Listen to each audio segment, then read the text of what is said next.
You are listening to the Centropic Oracle, an audiobook podcast of science fiction and fantasy short stories that make you think and feel.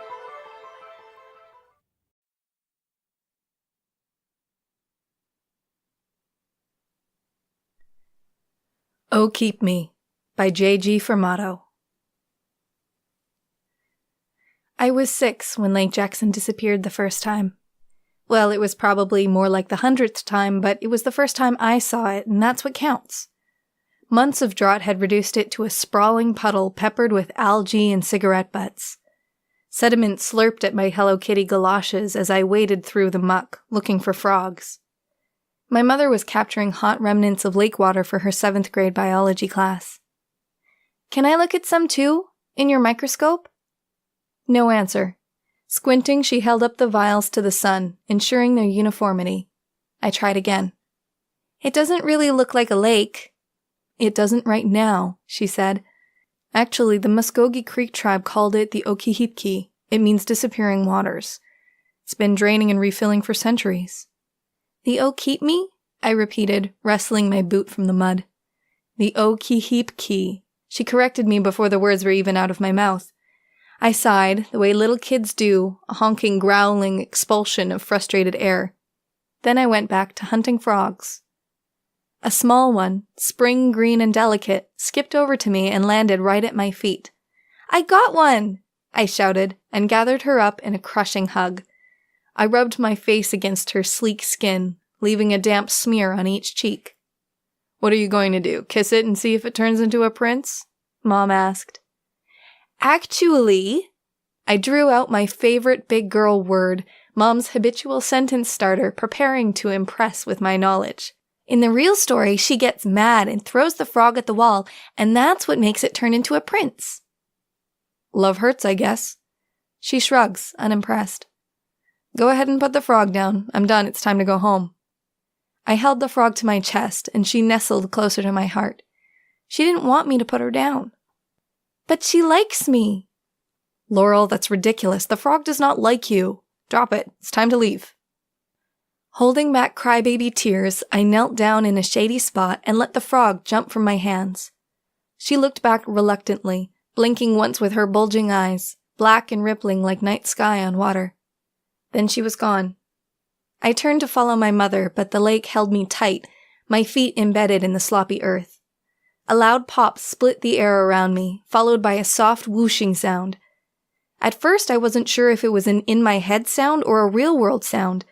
It was an awful lot like the rush in my ears when I'm upset. But it was a real-world sound. The lake's remaining water hurtled past me, serpentine rivulets grinding mini canyons into the lake's bed. My mother grabbed me by the waist, pulling me from my boots into her arms. Hello Kitty bobbed along the steady stream toward the newly opened sinkhole. Mom held me on her hip, and we watched as the rest of the lake drained like a bathtub, my galoshes sucked down into the final whirlpool. The next day, a little white kitten showed up at our door, and I actually got to keep it. I named her Hello Kitty. I had officially grown up, just graduated from FSU, when Lake Jackson disappeared again. It had been doing so well, too. A decade of steady rains had kept it full and strong. But it just couldn't handle this dry spell. They said it would be a magical night, a grand farewell. As an honorary theater geek, my old posse had invited me out for one last night before everyone scattered. Well, before they scattered. They were all taking their BFAs to New York and LA. I was taking my teaching degree to the elementary school down the road. I had switched majors after the diagnosis. I needed something I could do here, so I could look after my mother when the MS got worse. I had a minor in theater, though. We parked at Falk Landing with trunks of Pabst beer, cheap and nasty, and chugged it like freshmen. Someone, I'm not saying it was me, but it was probably me, decided that the slippery, muddy incline down to the lake's floor would be perfect for Florida sledding. I'd never actually been sledding, but it seemed totally comparable. We took turns squeezing our asses into the lids of our coolers and rode shrieking through the mire. Nobody really made it. Most of us tumbled off about halfway, if we even made it that far. I don't really understand the mechanics of sledding, but maybe you really do need snow. And a sled. The New York crew promised to let me know. Plastered with mud and beer, we settled at the bottom of the lake, staring up into the heavens. We took turn pointing out constellations, but the only one I could see was Cassiopeia. She's the only one I can ever find. I like her. The only reason the gods hung her in the sky was because she bragged about her daughter too much. I was reaching for her, wildly tracing the W with my finger when the clasp of my bracelet broke. The charm spun drunkenly, consuming and expelling the moonlight as it arced toward the earth. I staggered over to retrieve it and heard a familiar pop and whoosh. The sinkhole had opened, calling home the last bits of lake. My bracelet floated down ribbons of glittering star-filled water until the ground swallowed it up. Sinkholes are kind of scary, so we scrambled up the edge of the mud bowl. Abandoning our cars, we moseyed back to my mother's house and crashed. The crispy brown body prints we left throughout the living room made my mother think twice about my abilities as a caregiver. But what could she do? I was all she had. The next morning, after a long lecture and a hot shower, I walked back to get my car. On the hood sat an exquisitely pale and dainty frog, grasping a coiled copper bracelet in its webbed fingers. Drips of water ran from its skin and pooled around the metal in rings. It blinked slowly at me, then bounded into my hands. Startled, I shrieked and dropped it. The glossy black eyes stared at me reproachfully, then disappeared into the memory of the lake. I wiped my hands on my jeans and took a closer look at the bracelet. It evoked an ancient sunset, burnished with rays dimmed by time. I probably should have taken it to the museum. People are always finding artifacts at the lake, arrowheads and stuff, but it felt like it was for me only. And anyway, it was on my car. "Thank you," I shouted at the lake. I slid it on my wrist and it's been there ever since. 10 years later and it's dwindling again. I've gotten to know the cycles, the rhythm of the lake. I don't kayak now, and I have no idea what happened to all the fish. Where do the fish go when the lake dries up? It's nothing but a depression covered with a muddy blanket. I only come here by myself now. No one I knew ever comes back. I mostly just like their stuff on Facebook. Mum passed last winter, so there's only me to visit, to watch and wait for the lake to bleed out. I stomp around in my grown-up galoshes, a mature, sensible black, and listen for the pop. I know it's coming. It's Wednesday, not the most respectable day for midnight lake meander, but it's halfway to Friday, so I go for it. Instead of Pabst, I have herbal tea in a thermos. Instead of friends, I have conversations in my head, rehashing moments from the day, all the things I could have, should have said. To the rude-ass lady at the bank, to gropey gas station guy, to the mom who wants to know for the 10,000th time why I don't teach math the way she learned it. All my confrontations happen internally and alone. In person, I usually just smile and apologize for something. Standing in the prairie of stilled water and reeds, I start to feel more like myself. The damp air clings to me, wrapping me in a cloak of humidity bedazzled with lightning bugs. Stars spill across the sky like marbles, and I try to pick out the constellations I've seen. A few lake houses have their porch lights on, disrupting my view. "Turn it off," I whisper fiercely. "That doesn't work," a voice murmurs behind me, each word a stone skipping on the water. Strangely, I'm not startled. I knew someone was there. I feel like I know the someone that's there. The first thing I notice is her eyes, large, black, and limpid, with an unmarred reflection of the moon in each. She runs her hand through her silvery white hair, wet, like she's been swimming. There's not really enough water for that, though. "What doesn't?" I ask when I find my voice again. "They always leave the light on. I can't see as much as I used to." She rubs her hands nervously against her skirt. Except it's not really a skirt in the traditional sense. It's marsh grasses twisted into coils and wrapped tightly against the curves of her body. A girdle of lily pads encircles her waist, little green hearts that hug her tight. Tiny water droplets cling to her bare arms and legs, mirroring the stars above. I'm weirded out by how not weirded out I am. "Do I know you?" I ask, which is stupid. I would remember if I knew her. Nobody knows me. She looks disappointed and her face drops. A breeze ruffles the lake's diminished surface and it lowers around my ankles. Does anybody really know anybody? I laugh uncomfortably.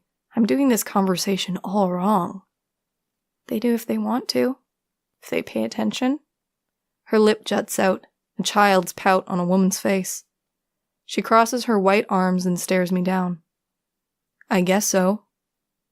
Long, awkward pause. I should go home. I have to teach in the morning. She nods and dismisses me with a wave of her thin, pointed fingers. I exit the lake clumsily, stumbling up the crumbling dirt slope. I like your bracelet, she shouts, but with a bit of an attitude. I almost call in the next day, but improper fractions aren't going to teach themselves, so I force myself through. My encouraging smile and specific, effective praise are a Herculean exercise in willpower. When the bell rings, I grimly and metaphorically pat myself on the back. I draw the line at the faculty meeting, however. It's too much to ask today, and I'm about 99.9% sure no one will even notice if I skip it. Instead, I return to the lake, where my mind's been all day. I sit on the scratchy grass at the lake's edge, waiting for the sun to set. When the sun dims to orange and bleeds pinkly into the twilight, I feel her next to me. Her damp shoulder bumps against mine, and she lets out a soft sigh. It's nice of you to come back, she says, her legs drawn up to her chest, arms wrapped around her knees. So who are you? I ask. Tiny tears creep up her lashes. I thought you would know. You're the only one who ever saw me. I'm sorry. Her sadness makes me wretchedly guilty, and my heart is swallowing itself. It's all right. I don't know either. She jumps up, and the tears spring from her cheeks. One lands on mine, splashing beneath my eye. I leave it there until it dries. It's an indescribable feeling, wearing someone else's sadness. What's your name? That seems like a good starting point, albeit a kindergarten one. I don't even know. She bites her lip and grimaces. I don't think I have one, which is fine since there's no one to call me by it anyway. There never has been. She's glaring, so I just sit quietly, wondering if I should go. But I can't, not yet. The glowering silence becomes unbearable, though, and I have to break it. It's okay. I have a name and nobody ever calls me by it. I'm just Miss Frost. Laurel. The way she says it is musical, with a slight upward lilt at the end. She holds my hand. Do you live around here? Something between a hiss and a shriek pours from her mouth, and she snatches her hand back. I live here. I've always lived here. Tell me. I've been here forever, since this damned lake formed. Since the moment I existed, I have been here. Alone. Almost every word is punctuated by an angry finger point or foot stomp. What about your parents? I've never seen a parent. She spits at the ground. I have always been as I am, trapped in this place. You could leave. You can stay with me. It's just me at the house now. My heart is being pulled from my chest, crushed and sucked through my ribs. She's stealing it. I've tried, she says through gritted teeth.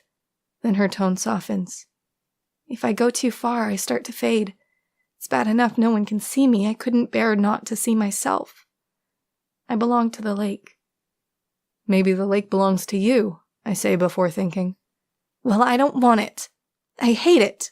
I wish it would dry up and disappear. A gust dances over the lake's puddling waters, and I swear the level drops another inch. It's okay, you'll be all right. I fall back on the standby nonsense I say to my kids. I might as well have told her to walk it off. She shrugs, then laughs. Maybe so. Anyway, tell me about you. Tell me about the world outside of here. I spend the rest of the night spilling my guts. She smiles and claps her hands when I tell her about the time I got the part of Emily in our town. She cries angry tears when I tell her about the time my mother got drunk and told me I was a mistake and that she never wanted to be a single mother. Every insignificant detail of my sad little life comes pouring out of me, and that sweet, crazy lake girl acts like I'm the most fascinating person she's ever met. I guess I am. When I say I have to leave, she cries and hugs me tight. I can't sleep. I probably just should have camped out at the lake with her. I can still feel the damp outlines of her hands on my face where she grabbed it, forcing me to look her in the face and promise to come back. The Milky Way splashed across her eyes, a glittering rainbow of ivory floating in shadowy, desperate pools. I want to take care of her. I want to be the one who helps her find out who she is. I pull my phone from beneath my pillow and throw myself down the Google rabbit hole. I read about naiads, nixies, nymphs, and sirens. I read about selkies and mermaids. I read every Muskogee Creek legend I can find. But none of them describe my girl. I awake to silence, a dead silence that smothers the house and makes my ears ring. I turn on the TV, but it just reinforces my loneliness. Your only friends are on television. Weekends are the worst, without the buffer of little kids to hide myself from isolation. And I refuse to get a cat. I won't be the crazy cat lady. Besides, I could never love another cat like I loved Hello Kitty. I don't eat breakfast. Sometimes I get scared I'm going to choke on my food and no one will be there to notice. I go back to the lake. I sit there all day, watching dragonflies and uncreative, rebellious teens smoke cigarettes and make out. Mostly, it's empty. Every time I see a frog jump by, my heart beats a little faster in my chest. I think maybe I'm crazy and my nameless friend isn't even real. Your only friend is imaginary. I hum Eleanor Rigby to myself for hours, twisting the bracelet on my arm like a magic talisman. My mom used to call it the passive-aggressive jukebox. Apparently whatever I'm thinking comes out in a song. Forget mumbling under my breath. I sing under my breath. Like girls just want to have fun when I wasn't allowed to go out, or love is a battlefield when things got tense. An all-out war broke out the day I inadvertently belted out "She's Leaving Home" in the shower. It's a weird habit. Do you like it? My lake girl says, her voice like wind in the reeds. Her hand runs gently over the bracelet. It was from you. She nods. You lost your pretty shiny one. I couldn't find it, but I found that one. I hoped you'd like it. I did. I always wear it. Did you give me the cat? Mm-hmm. Well, I sent her your way. I thought you must like cats. She smiles, a sly feline quirk to her lips. Are you the frog? I blurt out. Sometimes, she giggles, and crouches down, froggy jumping all the way to the center of her disappearing lake, singing a loud, wordless song. The whole picture is ridiculous, yet somehow graceful. I follow her in kind, minus the grace. Dead center in the stagnant lake, she stops abruptly and scoops up a handful of mud. She packs it tightly and chucks it at me, giggling. A Florida snowball. Nice. Naturally, I return the favor. We scramble and slip through the lake, pelting each other with our earthy missiles. She drops a ball of clay down the back of my shirt and rubs it into my skin. Breathless with laughter and probably more physical activity than I've had in 10 years, I collapse onto a dry patch next to her. Your lake's going away, I say, tracing a heart in the dirt. It always does, she shrugs. My mom said the Native Americans called it the Okiheepki, which meant disappearing waters. I remember that. Much prettier than Lake Jackson. I'm struck with a sudden inspiration. Maybe I could call you Key? Cute. I'll take it. She grins. I never had a name before. She sighs and rests her head on my shoulder, her perpetually wet hair sending warm streams down my arm. The blood in my veins chases it. I'm sorry, I say, pulling her closer. Sometimes I feel like I'm disappearing too. I get so lonesome I can't take it. I just want it to go away. She clenches her fists, and the water pooling in grooves around us shudders. And then the lake disappears? She nods against me. And then the lake disappears. But then after a while, I feel like trying again. Like maybe someone will find me and then the lake comes back. But it never gets better. I know. I do. I just don't have a lake. I could be someone. I found you. We found each other, she says, wrapping a strand of my hair around her finger. Do you feel like trying again? I ask. Do you? She counters. The question catches me off guard and my answer's lodged in my throat, too big to push out. I don't want to be alone anymore, Key says, echoing my unspoken words. Centuries of isolation drip from her tongue, and I don't know how she's borne it this long. These past few months almost killed me. But the past few days have brought me back. I don't either. Stay? She holds out her hand, her dusky eyes boring into mine. Here? I can never leave, Laurel. I belong to the lake. I'm a part of it. The wind catches her hair and throws it in violent waves around her face. I take her hand, fingers entwining as our palms kiss. Then I hear it, the familiar pop and accompanying whoosh. The ground crumbles beneath me as the sinkhole opens. But before the damp, hungry earth can consume me, soft arms surround me. Key gathers me to her chest and whispers lovingly, "You'll be part of it too. You'll belong. I'll keep you, Laurel." It's exactly what I wanted to hear.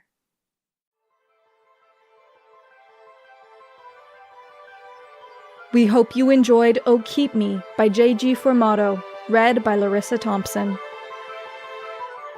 If you'd like to make a donation to the author and narrator of this story, check out the story page link in the description and click the PayPal donate button, or pledge your support to us directly on Patreon.